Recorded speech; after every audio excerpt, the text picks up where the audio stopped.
నోవహు దినాలలో లోకమంతా పాపమయమైపోయింది.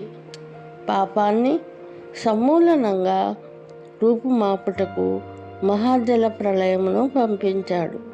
దేవుడు చేయు ఈ ప్రక్రియలో నోవహు ఒక సాధనమయ్యాడు. ఎందుకనగా దేవుని దృష్టిలో నీతిమంతుడిగా ఉండుట వలన నోవహు తనతో పాటు తన కుటుంబంనకు ఓడలో ప్రవేశం దొరికింది. యెహోవా ఒక క్రమ పద్ధతిలో సకల జీవరాశులను ఓడలోనికి రప్పించాడు. శుద్ధమైన అశుద్ధమైన ఆడ మగ 7 జతల జంతువులను పశుపక్షాదులను ఓడలో భద్రపరిచారు. 7 దినాల్లో 40 రాత్రులు 40 పగళ్ళు భూమిపై ప్రచండ వర్షము కురిపించదునని నోవహుతో తెలియచేశాడు. యెహోవా సెలవిచ్చిన ప్రకారము నోవహు అంతా చక్కపెట్టాడు.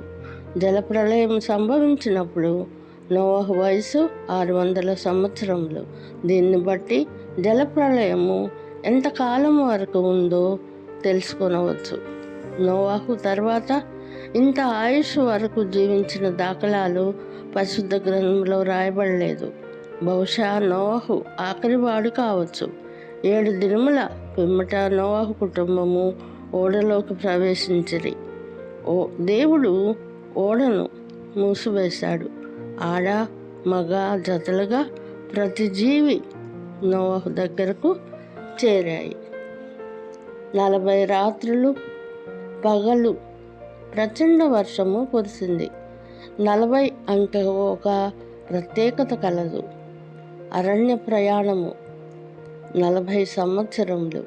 సీనాయి కొండపై మోషే 40 రాత్రులు 40 పగళ్ళు గడిపాడు. వర్షపు జలాలు ఎక్కువై ఓడ నీటిపై తేలియాడి భూమిపైకి లేచినది. పర్వతాలు మునిగాయి. సమస్త జీవకోటి మరణించినవి. నోవహు కుటుంబం మాత్రము, ఓడలో ఉన్న జీవరాశులు మాత్రము మిగిలాయి. 150 రోజుల వరకు భూమి మీద నీళ్లు నిలిచిపోయాయి. మానవుని భ్రష్టత్వమును జలప్రళయం ద్వారా సమూలంగా నాశనము కావించాడు.